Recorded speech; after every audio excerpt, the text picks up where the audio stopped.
Okay, all right. So here we are. All right, so this will be a very long presentation. This is going to be a very basic presentation, easy to understand, and pretty much to guide you ladies on hormonal changes and what is happening in your body, and what can you do to, to support your body in the best possible way. So, because this is going to be a recording as well, some of you know me and some of you don't know me. So I'm going to start by introducing myself. My name is Roselby Rodriguez, and I am a wellness coach and a weight loss coach. I'm a metabolic balance coach. I'm a Pilates instructor. For some of you are here, you come to my classes.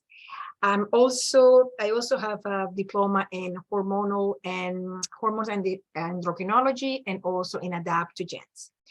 And the reason I wanted to make this presentation is just to explain a little bit what I see in my clients, what I have seen during the years. I have been in the wellness industry for over 15 years, and I have been a wellness coach for 8. And a metabolic balance coach for 3 years. So I have seen a lot of changes. Most of my clients are in their 40s, so they are in per-menopause and going towards menopause. And that's why this topic is really important to me. I am in full menopause right now. I'm 53 years old. I started peri-menopause very early, and I didn't know that I was in per-menopause because I wasn't involved in this world that much. And there are certain things that I know now, understand, and I wish I understood when I was going through them. So the reason why I'm here today is also to explain to you that even though our sex hormones are the ones that will be affected as we go into menopause, the sex hormones are not the main problem. The main problem or the main issue is we are affected by glands and organs, and those glands and those organs are the ones I want you to start considering as you get into perimenopause and menopause. And one thing I wanted to say, I want to open the room at the end for questions. I cannot read the chats right now, but at the end we always want to have obviously a chat. Any question that you have, please hold towards the end so we can I can help you if you have any doubts or questions. So as I was saying, we get affected, our sex hormones get affected by mainly 4 aspects that I want to talk to you about tonight. Our liver, our microbiome, our thyroid, and our adrenal glands. And those are the 4 aspects I want you to understand that they affect your sex hormones. So let me just click here. I have my notes here. So you see me in papers because I have a lot of notes, so I don't forget anything. Okay, so understanding perimenopause and hormonal changes. As we age, it is not the sex hormones that we need to focus on. We need to manage, as I mentioned, liver, adrenal glands, your microbiome, and your thyroid. There are other things, but I wanted to focus on these 4 because they are very easy to understand and very easy to manage. So all of these have impacts in our sex hormones, but I don't want you to get scared. This is not complicated. It's very simple. So we as women going through hormonal changes, there is nothing bad with you. There is nothing wrong with you. Perimenopause and menopause, they're not a disease. Is how we age. It's a natural process we all go through in different ways, and we need to learn to nurture our bodies, our emotional health, and our physical health. And the earlier we start, the better. That's why we are here this evening. Some of you here and some of you watching the recording, you might not have any perimenopausal symptoms. You might not have any symptoms, which is amazing. However, a lot of women do. And as we get into menopause, those symptoms become a little bit more, they increase a bit more. And the earlier we start to take care of those other glands and organs, the better you're going to do as you age. That's why we have to nurture our body emotionally, physically, and nutrition. So we're going to talk obviously about nutrition. And my point here tonight is to educate you and help you if you have any weight gain issues, if you have any, dryness, any mood changes, those can be managed, taking care of the organs and glands. Okay, so let's start by talking a little bit about perimenopause. So perimenopause is a part or in our life as women that ideally in the original world, in the real world, women start going into perimenopause late 40s, early 50s. However, for example, me, I started perimenopause in my mid 40s. Some of my clients have perimenopausal symptoms of late 30s. So there is not a standard anymore. But what happens is, and the best way you start noticing is your periods start becoming shorter. So let's say you have 28 days for your period, and in between your menstrual cycle, you might have now, see, 26 and maybe 24. And then your periods, maybe 1 month is 4 days, and then another 6 days, and then it goes 7 days. So those are, clues that your body is changing. And besides irregular periods, you might have breast tenderness, insomnia, some weight gain, night sweats, PCOS. PCOS can start early time perimenopause. I'm a person that used to suffer from PCOS at a very early age, in my early 30s, late 20s, early 30s. I didn't know. Nobody told me what was going on.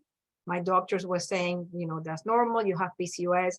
But that's not what it is. It shouldn't be, right? We shouldn't create those cysts in our bodies, but we sadly go through that.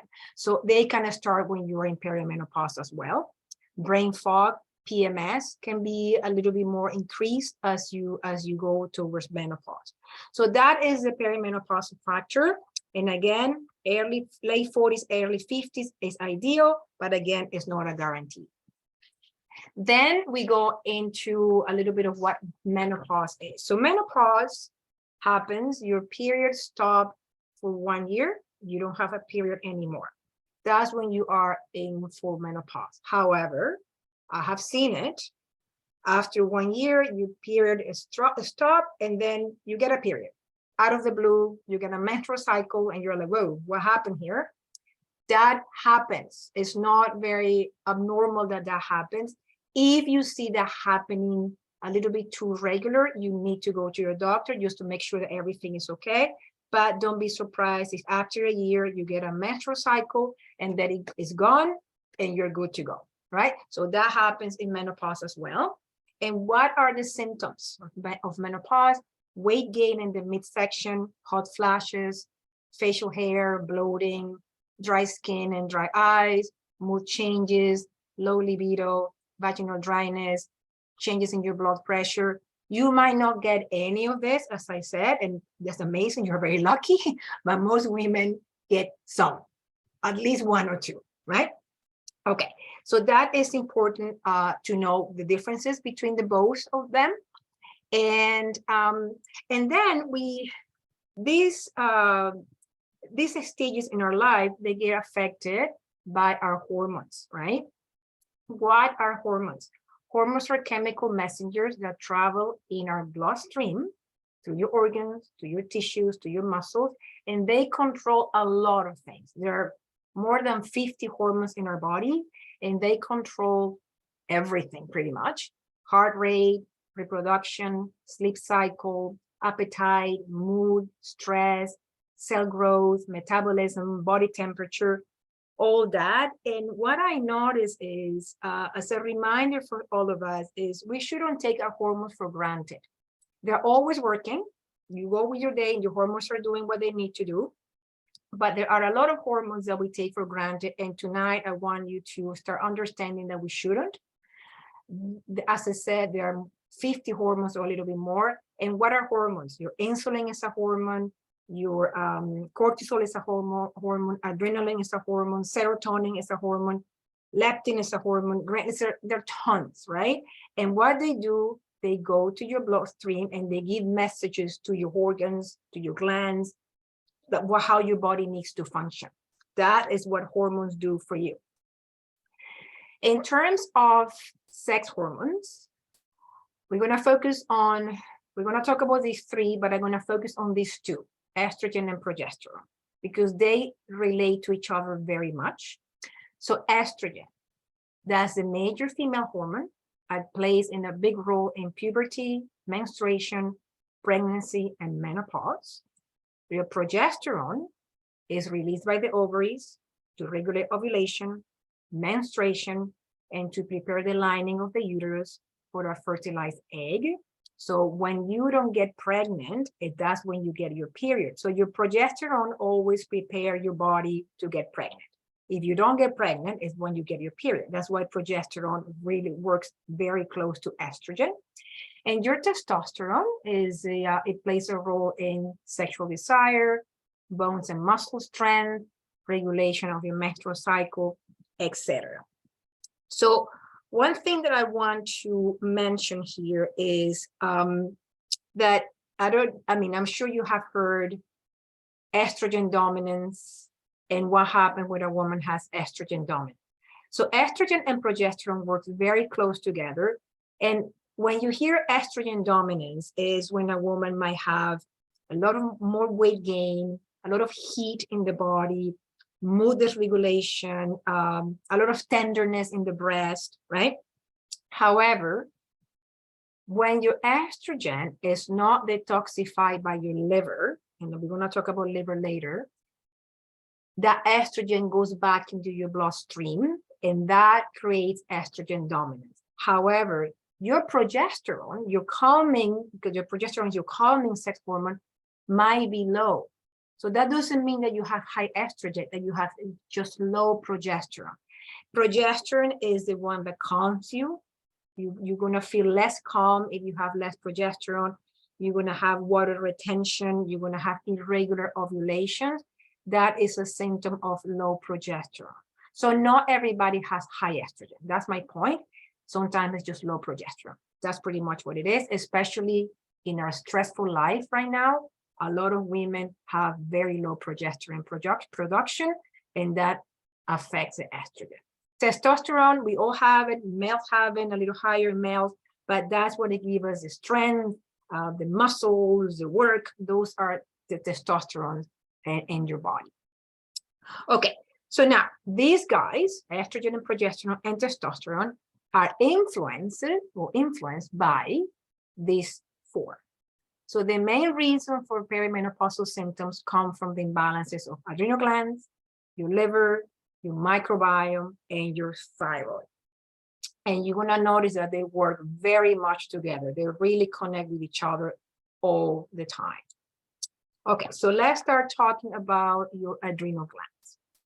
I love talking about adrenal glands because they get affected a lot by stress, and we live in a very stressful life. So your adrenal glands are located on top of your kidneys. They help regulate your metabolism, your immune system, your blood pressure, your response to stress, and other essential functions.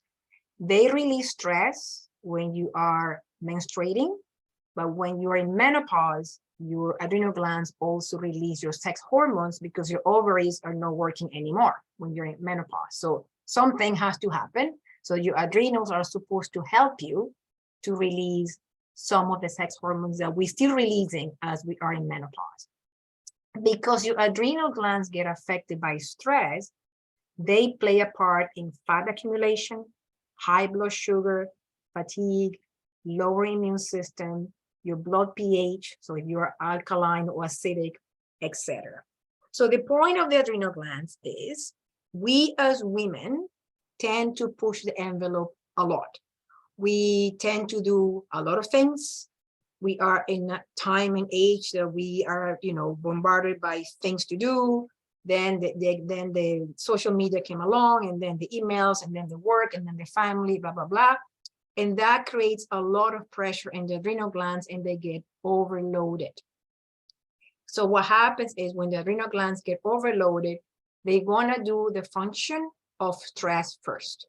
They release cortisol, they release adrenaline. Those are your stress hormones.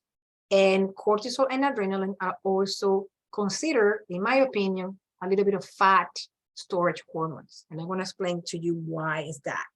So as your adrenals need to do a job, they will protect you. That comes from ancient times. So if you need to run for your life, if you need to save yourself, the main role of the adrenals is to release cortisol and adrenaline. Sex hormones are not important. Digestion is not important. Safety is important.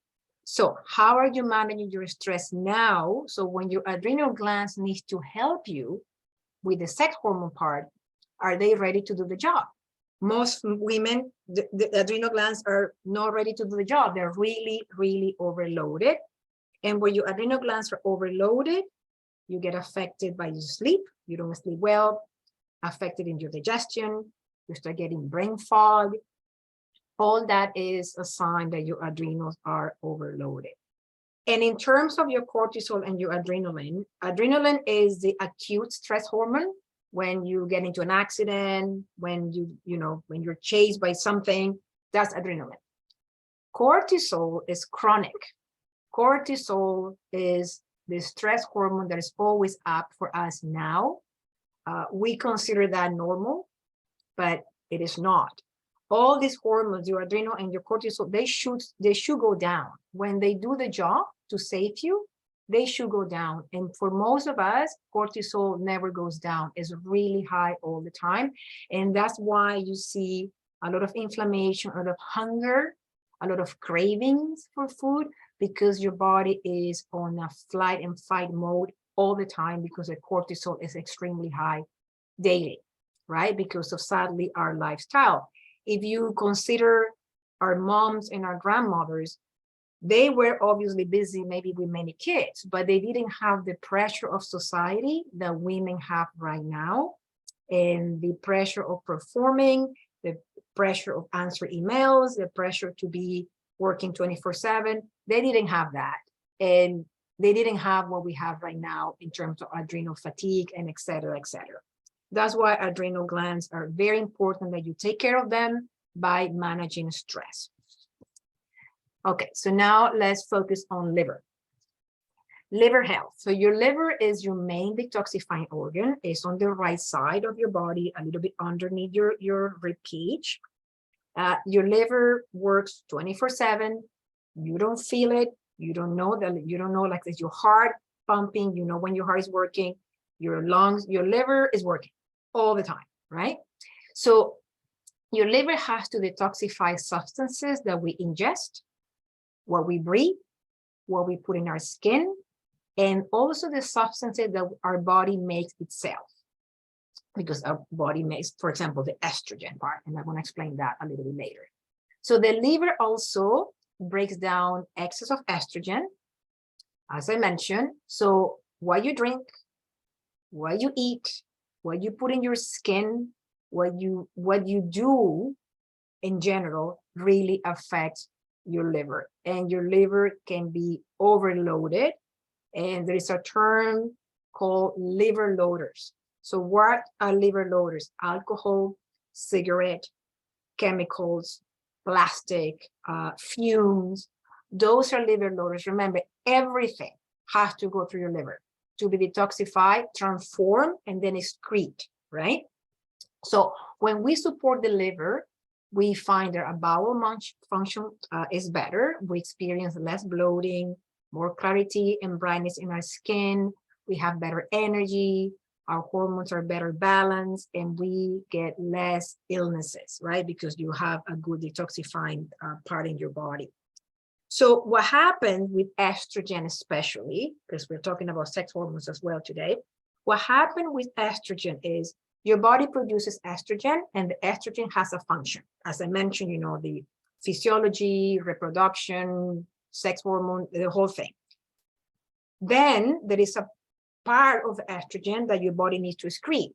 It used what it needed to use, and then the rest of the estrogen has to be transferred by your liver and excreted when you go to the bathroom, when you poop.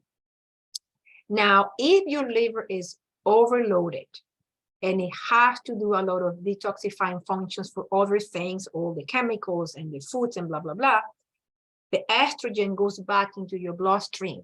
It doesn't have any other way to leave. So it has to go back.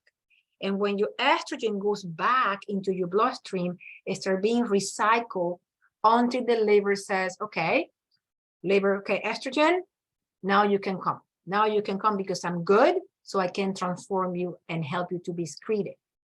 So that's why when we have excess of estrogen in our bloodstream, you get fatty tissue, you get cellulite, you get belly rolls, you get dull skin, poor energy, hormonal imbalances, because the estrogen cannot leave your body.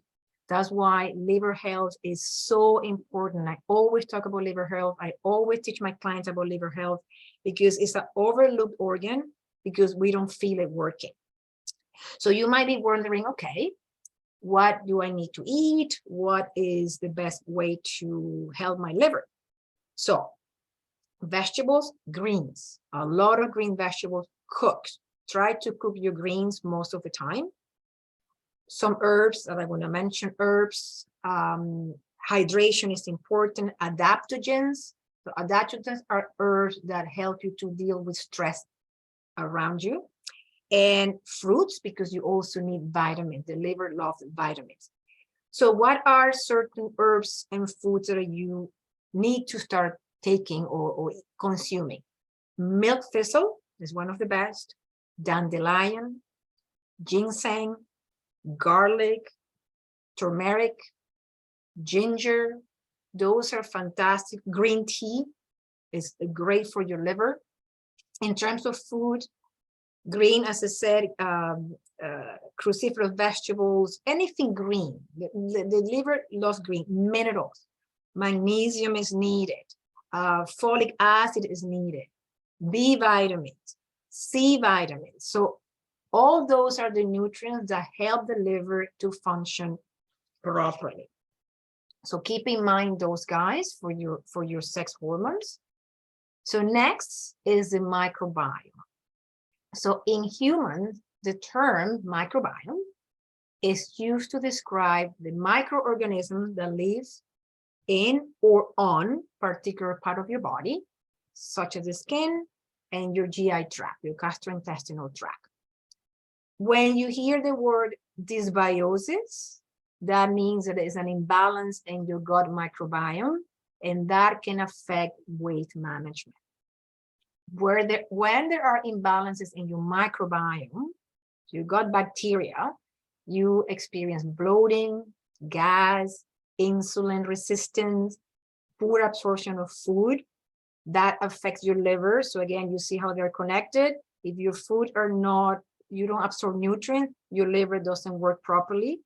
Bone density, energy, cholesterol, and overall health. So those are key to be aware of. Now, an essential function of the gut and the gut microbiome is that it helps you to move the excess of estrogen. Again, how? Through poop. You know, when you go to the bathroom, that's how you release the excess of estrogen. So elimination is crucial because while estrogen is moving downwards, so when you're getting into menopause, you could get less estrogen.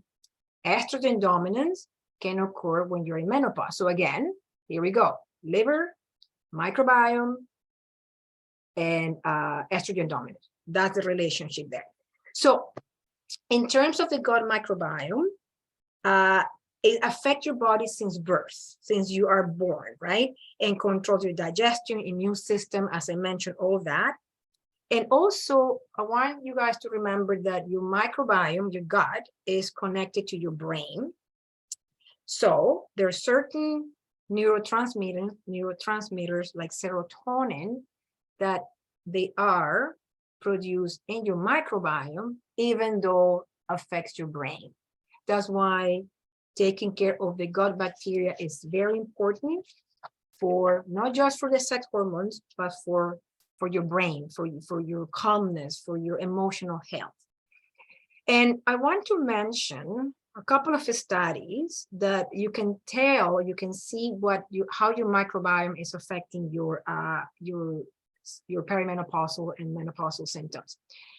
PMS can be increased by an imbalance in the estrogen that is not regulated by the gut bacteria. So that excess of estrogen affects when you get PMS. So if you're PMSing a lot, you might have dysbiosis or issues in your microbiome, and that obviously is affected from the liver as well. Endometriosis. Disrupt microbiome is involved in the onset progression of endo, right? So women that have endometriosis, they show a high amount of dysbiosis, right?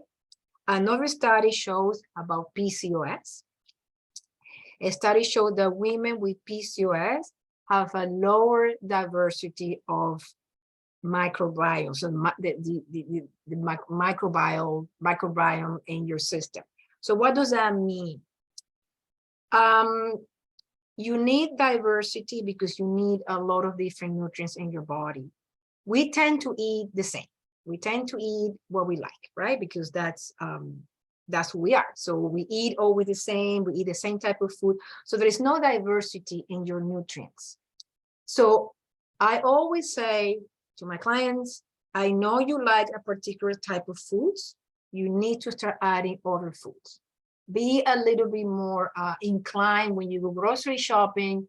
If you only buy, I don't know, bok choy, I don't know, buy some broccolis, buy some cauliflower. Like, start adding new nutrients to your microbiome, because you need to feed your microbiome as well, so it works well. And the only way you feed it is with nutrients. And if you only eating the same type of food all the time, you're not, even if you are the healthiest food in the world, you're not giving diversity to your system. So keep that in mind. We need diversity. We need to try new foods. We need to try new recipes. We need to try new spices even, right? All that is key. Okay, so next, let's go now to your thyroid. Let me just lower this for a moment so I can see. Okay. Your thyroid is a butterfly type of gland right here in your in front of your neck, right around your throat.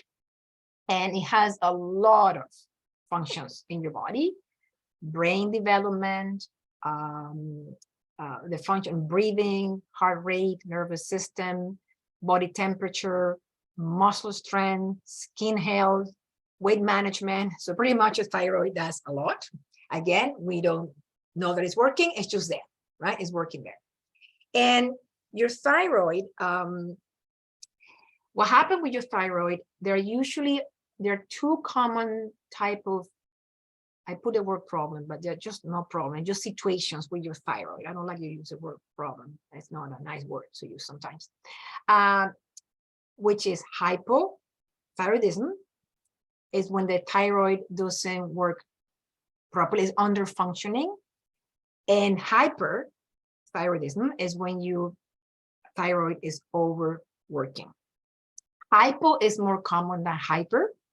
So hypo can become Hashimoto's.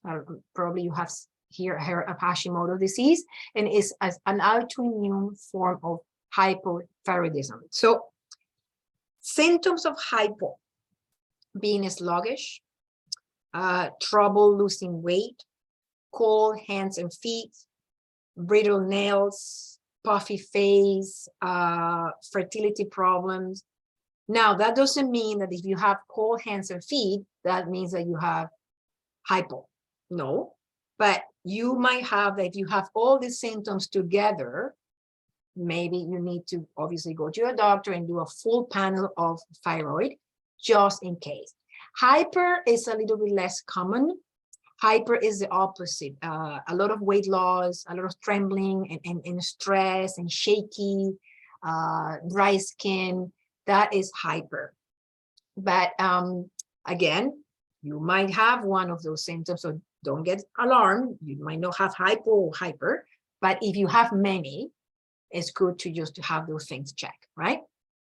So your thyroid disorders can lead to menstrual cycle disruption, and that's going to affect fertility. That's why when you have hypo or hyperthyroidism, you maybe have fertility problems. So that is also something to consider. Now, in terms of nutrients, again, you might be wondering, okay, so what nutrients do I need? Your thyroid loves minerals, iodine, magnesium, zinc, selenium, also vitamin D, vitamin B, again, B's, vitamin C. They help your thyroid a lot. And what affects your thyroid? Preservatives, all chemicals in your food, pesticides, stress, anger, alcohol, cooking in plastic. So if you cook, don't store your food. So let's say you cook and you only have plastic containers. I would suggest to start going to glass containers. But let's say for now you have plastic containers. Don't put your warm food or your hot food in plastic. Let it be cooled down. When it's completely cold, put it in your plastic. But start switching those plastic containers for glass, because the plastic will release certain compounds that can affect your thyroid. That's why, you want to make sure that you help your body in different ways, right? And the moment you help your thyroid, you're also helping your liver, and you're also helping your microbiome. And because of that, you're helping your adrenal glands. So as you can see, all these guys are tied up together.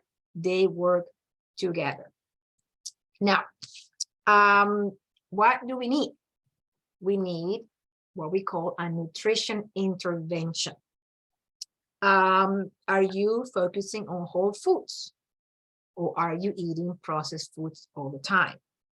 Fats, sugar-loaded meals, alcohol, all those things on a regular basis, they will affect your hormones as you age, and then it's going to be a little harder to manage them. Now, besides all this, you need to also focus on how you excrete the toxins, how you excrete things that go into your system. So you need to sweat, you need to sweat, you need to go to the bathroom, you need to poop, if you're constipated, that creates a lot of issues in your liver, that creates a lot of issues in your microbiome.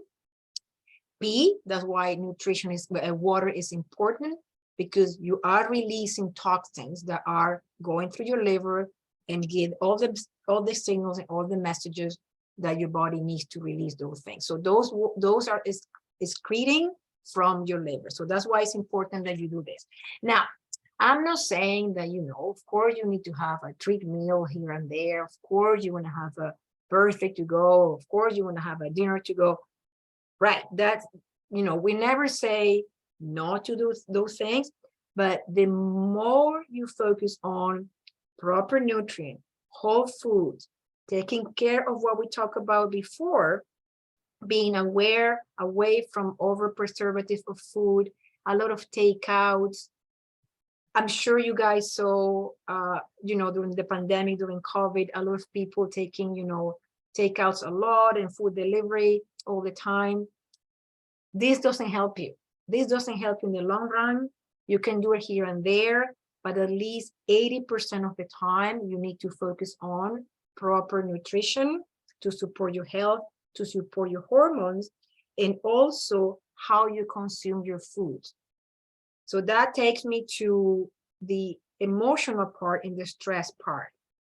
When you eat in a stressful manner, when you eat and not even paying attention of what your plates look like what you ate. I have clients that I ask them, what did you eat? They have no idea. They forgot. Like, what did I eat? Did I eat today? Oh yeah, I did. Because they were, I don't know, they were talking to somebody or on the phone or working, or they ate in 10 minutes. And so again, what happens when you eat in a very stressful manner, your stomach acids are not being produced properly. Your food is not being broken down properly. And when your food is not broken down, your body cannot digest your food because it's not broken down properly. You are not chewing. So all those things is the stress part of eating. That's why, beside the good foods that you want to eat, how you eat. Are you focusing on your food? Are you just running? And I know, again, the stress because of work, the stress because of life, they go with us every day, but start noticing how you consume your food, how you eat. It's so important how you chew. Are you just, that again, people don't even chew their food anymore. It's crazy. You have to chew your food. You have to savor your food. Savor, okay, my taste. I'm eating this and enjoying my flavors. That's what I mean by eating in a non-stressful manner. So here, if you're menstruating and you eat junk food, alcohol, sugar, preservative before your period, you will feel bloated. You feel irritable. You're gonna feel tired because those foods don't help your digestive system and your hormones. So keep this in mind. Again, here and there, no problem. But all the time, it might become a problem as you age. Okay, now before I tell you about options for you, I want to talk a little bit about insulin.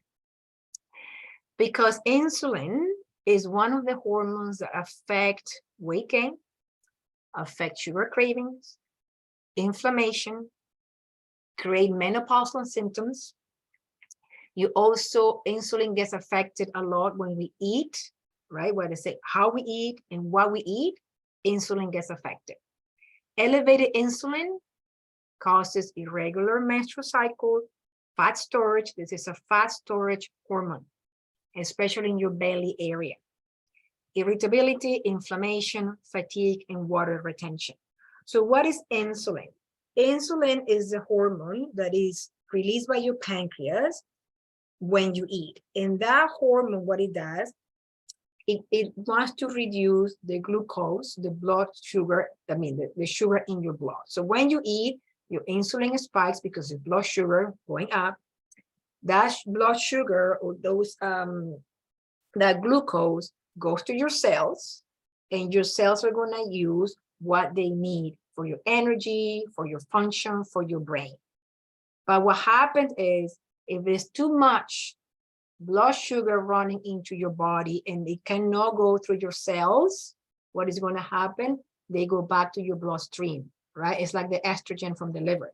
It goes back into your bloodstream. So your insulin start pumping. Okay, insulin is okay. I have to help this blood sugar go into the cells, but the cells say, no, I don't want you to come in. I'm full. I'm already doing what I need to do.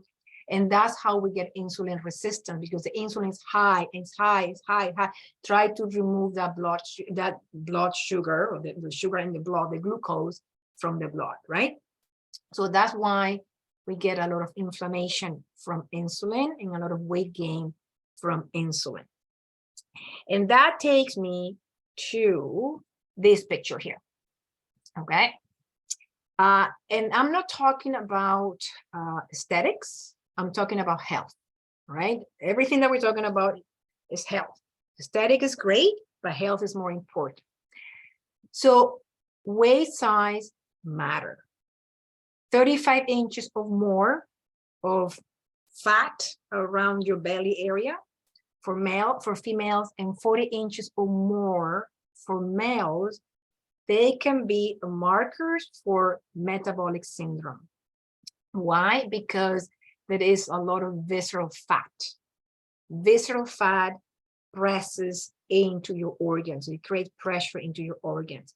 And that is creating a lot of issues in the world right now, a lot of issue in our health system, in the healthcare system, because metabolic syndrome is the base or the precursor for cancer, type 2 diabetes, cholesterol, heart disease. So these measurements are a marker that can show that you might be at risk of a metabolic syndrome situation. I'm not saying that if you are lower than 35 inches, you still might have type 2 diabetes because of high insulin in your system and high blood sugar. That again, you can be in an ideal weight, but you still be, having high cholesterol and high insulin. But as a marker, these values are very important to know. Right, so if you know people that are here on those markers, you might, suggest, hey, you need to do something about this. I know there's a funny topic about visceral fat and everything, but we're talking about health. Again, we're not talking about aesthetics. If somebody is having a lot of belly fat, that is an issue in the future, for sure. And the opposite, right? Like people that are really, for example, for me, you guys that know me, I'm very small, I'm very skinny, I don't have a lot of fat. That's, in my opinion, that's why one of the reasons why I went into menopause early, because I don't have enough fat in my system to hold estrogen. So you have the both ranges, right? So again, being skinny doesn't mean that you're extremely healthy, but being overweight, that's not healthy either. Okay, so in terms of solutions, what to do to manage insulin, to manage inflammation, to manage perimenopausal symptoms. I'm going to talk about two things tonight. I'm going to talk first about the program that I have been using, that I have seen amazing changes in my clients, and that's why I shift my coaching practice towards metabolic balance. And then after explaining a little bit how metabolic balance works and what it is, I'm going to give you other tips that you guys can even take a picture that you can do daily to support your hormones and your organs and your glands. Okay, so in terms of metabolic balance, what is metabolic balance and how does it work? Metabolic balance is not a weight loss program. People lose weight because you're taking care of your metabolism. So it's a wellness program. However, it's now related to weight loss. But originally, it was not. Metabolic balance originally, it was created in Germany, or it's a German program created by a doctor called Wolfgang. And that doctor was treating metabolic syndrome. It was treating people with whole foods. It was giving people whole foods to treat metabolic syndrome. And then he started noticing that people were losing fat, not even weight, fat. Fat loss is what we're looking for here. So he started noticing, okay, metabolic syndrome is getting better and people also losing fat. And that's how metabolic balance has, it exploded around the world, because it's considered also a weight loss program, even though it is not. So what happens in metabolic balance? Metabolic balance is designed to lower inflammation, to balance hormones, to help you lose weight if that's your goal, or maintain your weight, but to support your metabolism. So how does it work? When people are interested in doing metabolic balance, the first thing we do a blood test, right? So they come to me, for example, we talk about the current lifestyle. We talk about foods that they eat, allergies, medical history, food that they like, they dislike, intolerances, medication. We talk about all that. And then I send them, I give them a requisition to do a blood test. That blood test has 36 markers. And what that blood test shows is what is happening inside you. For example, if you have higher liver enzymes, it might show that your liver needs help. If you have high CRP, which is a inflammation marker, you need help with that. If you have high, it shows iron, it shows glucose, it shows thyroid hormones. So that blood test is quite complete. Once that blood test is done, all the information is sent to the doctors in Germany. And they, based on what you have in your blood test, they send me back a meal plan that is specified for the person or for you because of your blood values. Then that information is also checked by the doctors here in Canada. In Canada, every country has a doctor base to check the blood test and the plan as well, to make sure that everything is good. And then we put in practice the plan, right? So the idea of the plan is pretty much balance your insulin. Is one of the main jobs of metabolic balance, is balance your insulin, because when you have a balanced insulin, you reduce inflammation, your hormones work better, you reduce belly fat, which is what we need, and also help with digestion, migraine. So there are tons of options in terms of what metabolic balance can do for you. Now, I'm going to show you an example of a plan, right? So this is an example of how metabolic balance as a plan looks like. So you can avoid the roller coaster of sugar, insulin, hormones, digestive issues, et cetera, et cetera. So here, for example, if you see here, you have breakfast, lunch, and dinner. You have an individualized list of your proteins, list of your vegetables, and the list of fruits that are the base for your body based on your blood test. So you're going to have carbs, you're going to have proteins, and you're going to have fats in every meal, right? And the idea of this is that, first of all, you don't need to do color codes or anything like that. You just pretty much, it's very simple. Breakfast, one day, another day you do this breakfast, another day and then you switch it up, and then your lunches, then you switch it up if you want to, and your dinners. Proteins is the first in the line because that's what your body needs, especially to develop muscles and to create growth hormone. You notice also here, guys, that you have grams. At the beginning, you measure your food. You use a little scale. Why you measure your food? It's not for you to be obsessed about measuring your food, but it's to give you an idea what a full plate looks like for you. For example, people tend to eat with the eyes instead of eating with the hunger and with the stomach. So if you see what a plate, okay, you know, I have 80 grams of fish and I have, I don't know, 50 grams of vegetables and carbohydrates. That is a visual, okay, this type of plate keeps me fuller. It's enough. It's enough food for me. So you don't need to add more to that. So it gives you an idea what a really amount of food you need. Also, if you notice here, we don't snack.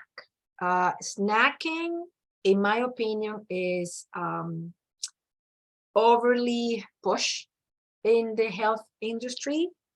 You don't need to snack if you have a proper meal. If you have a proper meal, and why you don't want to snack all the time, because if you snack all the time, your insulin is always up. It's always up. It's always up. It never regulates back down. Your digestive system is always working because you need to digest that food. So there's no break.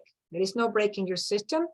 And I think if you have a proper meal, you should feel 4 or 5 hours okay without eating until your next meal. That's why we don't have snacks during metabolic balance.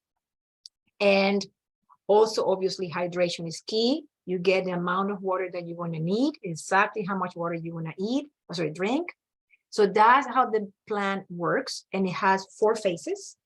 We do a detox phase for 2 days to cleanse your bowels, to cleanse your body, so you can add the new nutrients that you're going to start adding to your system. Then phase 2 is 2 weeks. And then the phase 2, you follow the plan exactly as is. No oils, because we want to use the fats that are in our system before we add oils again. So no oil for 16 days. And then we go into phase 3. You start eating more meals that you like. Again, no snacking. We add oils. You start noticing changes in your body. And that's how you progress during the program, during metabolic balance. Phase 4 is your maintenance phase. By phase 4, your body has changed, and now you know what are the foods that are better for you. So that is in terms of metabolic balance. The A rules here are the A rules that Dr. Wolf also created. And those rules, you can start implementing them tomorrow, even if you're not doing metabolic balance.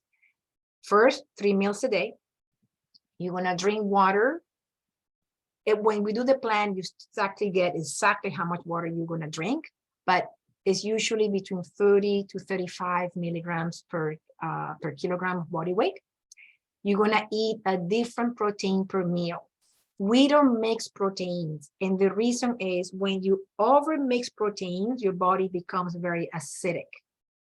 So we need to use the biological value of the protein. That's why we don't mix them during the same meal. You can have chicken lunch and this person has cheese for dinner. Or you can have pulses are legumes, legume for dinner, meat for lunch, and milk product for breakfast. But you see, you notice we are not mixing proteins for that reason. So you can really absorb the value of the protein that converts into amino acids. We eat 1 apple a day because apples are one of the best, more complete fruits in nature.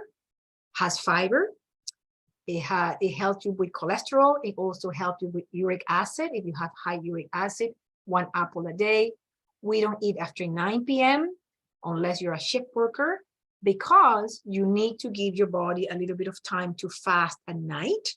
So when you eat too late and then you have breakfast early, you didn't give your body a little bit of time to manage the insulin, for your organs to detoxify, for your cells to work at night. Your meals shouldn't last more than 60 minutes. So I'm not saying that you're going to spend an hour eating, but if your meals, when you eat, you give yourself time, you're going to be fuller for longer. So for your next meal, you're going to have a few hours in between. And that takes me to what I was saying at the beginning. If you devour your food in 10 minutes, you obviously going to be hungry very quickly, right? So that's why give yourself time to eat. Metabolic balance, we suggest 60 minutes max. You begin your meal with 2 bites of proteins, because when you eat protein first, there is an enzyme called glucagon that is released. And that balance or helps to balance insulin. So glucagon is the antagonist of insulin. So when you start with 2 bites of protein and your meals, you're going to start noticing first, you're going to be fuller for longer and you're going to manage blood sugar more. And as I mentioned before, 5 hours or 4.5 to 5 hours in between meals is ideal. Okay. Now, in terms of metabolic balance again, and then we're going to give you other tips. What is included? Let's say you guys are interested in doing metabolic balance. You want to try, you are tired of your systems. You want to change things. What the program is and what does it cost? Includes your blood work. So you come to me, we talk, I give you a requisition, all is included. You don't have to do anything. You get a complete custom plan from Germany, from the doctors in Germany. You get unlimited texts and emails. You know me, some of you guys that know me, I'm very hands-on on my clients. I support my clients. I don't do the work for you, but I guide you, right? And that is my job. You do the part that you need to do. I'm just guiding you, supporting you, etc. You also get your first round of supplements. Depending on the blood test, sometimes we need to supplement the body a little bit. So if you need it, that's on me. You get a recipe, you get a lot of ebooks that you can start using for those new nutrients that you're adding. You also get between 3 and 4 months of personalized coaching. I add NLP, which is neuro-linguistic programming. Why I add NLP? Because our mindsets sometimes are not ready for changes. So if your mindset is not ready, if you have a limiting belief that things are not going to work for you, that I have done everything and nothing works, if you're saying, this is not, I'm not sure if I can do that, that is limiting belief. NLP will support your mindset. That's why I love adding NLP, because it really makes a huge difference when you start changing your brain for your regular life. We get 5 Zoom calls. We talk all the time. You get a program that is not a yo-yo diet plan. It's a scientific created plan based on your blood test. And you don't get anything else. You don't need to do anything else. This is a plan forever. You can keep it. You always can go back to your nutrients, the original nutrients that your body needed or needs. And the whole plan is only for, if you do 3 months, it's $1,400 Canadian, taxes included. And if you want to do more like a VIP plan, is 2,500 Canadian, because I include Pilates in this plan. I include private Pilates, so a lot of movement with me. I include Reiki. I include a full NLP session. Before we do anything, we set your negative belief, your limiting emotions, all that is out of the window, so you can start your new life, your new phase of life. That's how I call it. And if you guys are interested, for you guys are here tonight on the recording, I'm dropping $100 in each plan. You just have to tell me by Sunday. Not that you're going to start the plan on Sunday, but I would like to know by Sunday so I can organize. I don't see many people a month. I see max 4 women a month, because I want to give you my time. It's always one-on-one. So this is in terms of metabolic balance. Now, I'm sure you're looking for other tips as well. So what else can you do to support your organs and your glands and your influence your hormonal health? We talk about vegetables. Let's start eating more brassica or cruciferous vegetables, broccoli, Brussels sprouts, cauliflower, kale, arugula. Cook them, because these vegetables, when they're raw, they can affect your thyroid, because they can affect your iodine. So you want to cook these guys. Make sure that you have regular bathroom visits at least twice a day. One time is great. If you do 2 or 3, even better. That's why you need to deal with constipation. If you have constipation, you need to deal with it. That's why the apples on the metabolic balance is one of the reasons why we add apples. Flaxseed is another good thing to take. Chia seeds is another good thing to take when you have constipation. Avoid xenoestrogens. Xenoestrogens are chemicals that mimic estrogen in your body. So xenoestrogen, again, chemicals, perfumes. If you use perfume, I use perfume sometimes, you know, why not? But I put it in my clothing. I don't put it never in my skin. I put it in my actual clothing. Again, if you have your car and you use those things that are hanging on the little mirror for odor, that's not good. You have to throw that away. You cannot hang that in your car. It's not good for you. Plastics, as I talked about before, avoid plastics. So all those chemicals that your body doesn't need, you need to avoid them. Eat higher fiber foods because of this, because you need to go to the bathroom. Manage insulin, eating low glycemic load foods. So when you eat low glycemic load food, those are foods that are not going to spike your insulin levels. Include proteins in every meal. As you show in the plan before, as I showed you before, you need to include proteins in every meal. And you're going to balance those proteins with fats and carbohydrates. And your carbohydrates are your vegetables.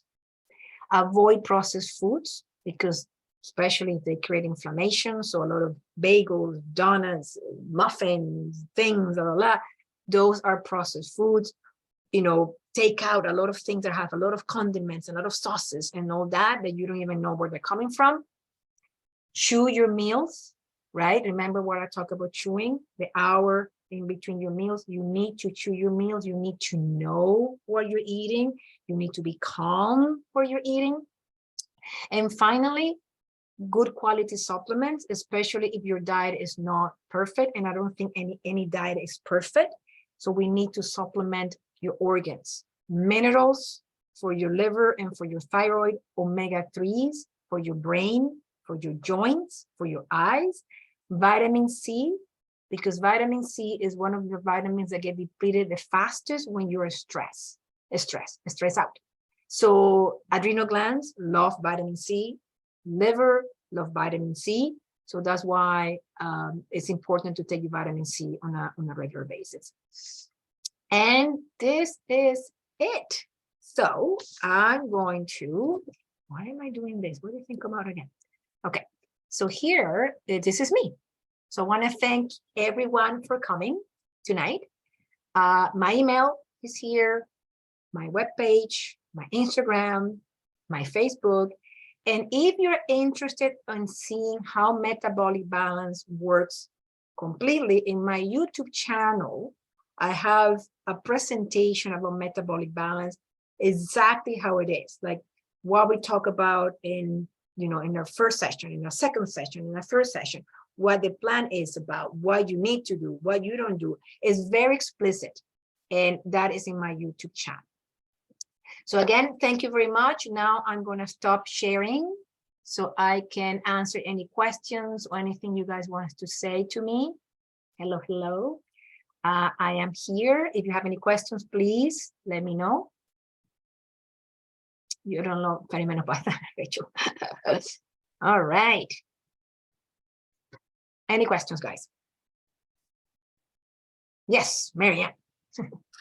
So that was amazing. Thank you so much. Love it. Love it. Thank you. You talked a lot about, well, you didn't talk a lot about, but you mentioned apples, which are a fantastic food. Is there does it matter what apple you eat per day or half an apple? A full apple. First, one apple a day. Okay, one apple. One apple a day. So I'm just gonna say, I don't like sweet flavors. So all those sweet apples, ugh.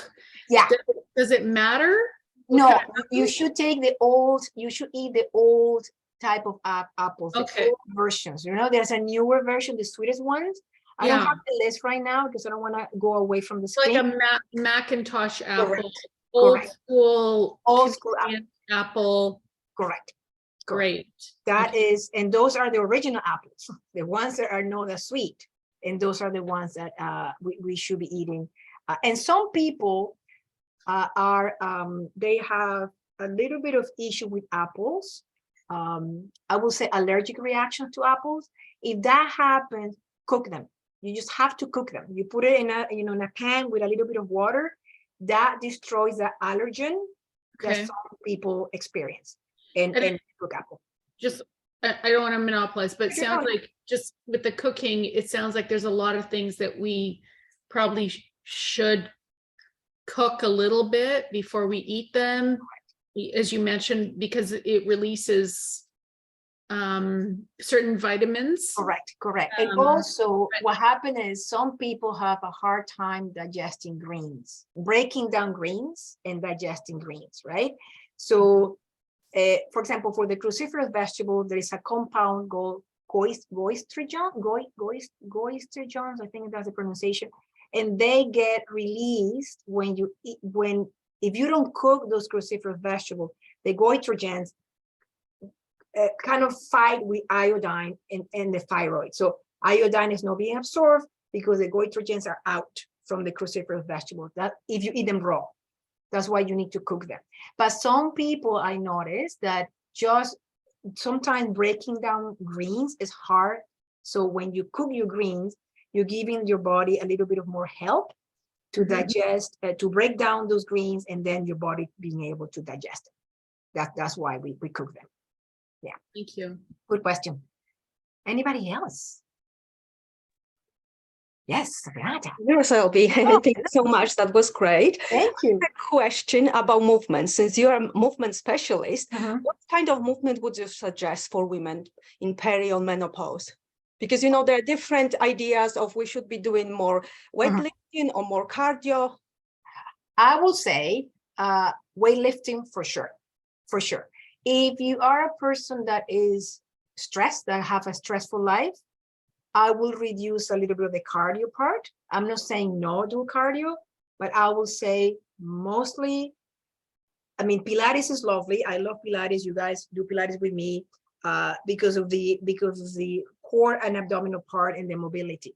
But because as we age, we have a hard time developing muscles, I will say weight training, like there's some weights, and it doesn't have to be huge amount of pounds, but a lot of repetitions if you need to, right? So that creates that because what happens when your muscles are developed, the muscles help with those hormones to be in the muscle, right? Instead of being all the way in the bloodstream. So that's why weight training for sure. Walking, even though it's no weight training, walking is the basics. Like if you don't do anything else, walk. Just walk for some weights in your hands, right? That's for basic. Like if some here watching don't do anything, walk. But I will say as we age, weight training for sure. And if you're very stressed, obviously comes the other part, some yoga, some Pilates, right? So to manage the brain part and the stress, and then the adrenal glands going crazy, all that part can be balanced with some yoga, Pilates, and walking. But weight training, key. And I'm doing weight training. I never did weight training before. I was just doing Pilates, and now I'm doing, right, Christine? Now I'm doing weight training for that reason, because I'm small, I have a hard time developing muscle, but because of that, I need to push myself a little bit more to develop those muscles. So yeah, good I question. think 2 or 3 times a week is Yes. sufficient. Yeah. Perfect. I would say 3 times a week if you can, depending on the time, but 3 times a week. Yes, of course. Yeah. Thank you. You're welcome. Anything else? Rizalbi, thank you very much. Oh, thank you. I love being here. Just curious with the metabolic, because I think, you know, I look at that food schedule and then I'm like, oh my God, I could. I know. But does it factor in like your activity level? Like Yes. because I guess that would be like, I'd be like, oh, I will be starving by the time I'll be shaking by the time I get to this on busy days. So just curious about that. Yeah. Yes, it factors that. So when we do metabolic balance, the first 16 days, funny enough, you don't exercise at all, because your body has to regulate fat, right? So when we do exercise, we burn carbs, we don't burn fat, right? So that's why at the beginning we don't exercise. And in terms of your question, the most important thing, because some of my clients are very active women, like they work, they're not watching, they work, and they have to go to work, and then they travel also. Some of them travel a lot. So I will say the first part is planning. And second, it will look like you're gonna get hungry, but you won't. Your body will start adapting to those nutrients, because the measurements, especially your protein in your vegetable, it is a good measurement. It looks like it's not, but it is. But also what I find is a lot of dehydration happens, right? So that's why the water in between your meals is important. But in terms of being starving, depending on your exercise, let's say you exercise a lot. I have some clients that we add a little bit more food, especially after exercising. We add more of the amount that is suggested, right? Because everybody's different. Some people are really active, and they will be hungry, of course, because they're burning more calories. But it's always adjusted. We can always adjust. And in the opposite too, I have clients that say, okay, that's a lot of food. I cannot even finish a plate. So I said, don't. If you feel that you are full enough, don't eat much. That's it, for your body's telling you stop, and you stop. So yeah, it's completely manageable. Thank you. That makes sense. Let's go. My body's never said it's too much food, but yeah. Thank you though. You're welcome. All right. Anybody else? Yes. Yes, Marianne. Yeah. Sorry, I don't normally even talk this much, but it's You're welcome to exciting. talk. Any comments about fermented foods, because they're supposed to be really good for your microbiome? Also a question about adrenal supplements. In terms of adrenal supplements, vitamin C is one of the best adrenal supplements that you can have, to be honest with you. Vitamin C is just, it gets so depleted so quickly, right? So adrenal, but besides the adrenal supplementation is also the approach to life, right? The approach to life, the approach of what you do, how you can calm yourself, what your thoughts running in your head every day. If you're supporting your body, that comes even before food and supplementation, because if your brain is all over the place, that affects everything else, right? So, but vitamin C is one of the best things you can use for adrenal, for sure. And in terms of fermented, yes, good question. Sauerkraut, kimchi, all those things. Some people don't tolerate those things very well. So you can add them slowly, but those foods, those fermented foods are great for your microbiome because it feeds the microbiome. Yeah, that's a good point. I didn't put it on my slide, but thank you, because yeah, we need to add more fermented food. Start slowly, a little bit here and there, right?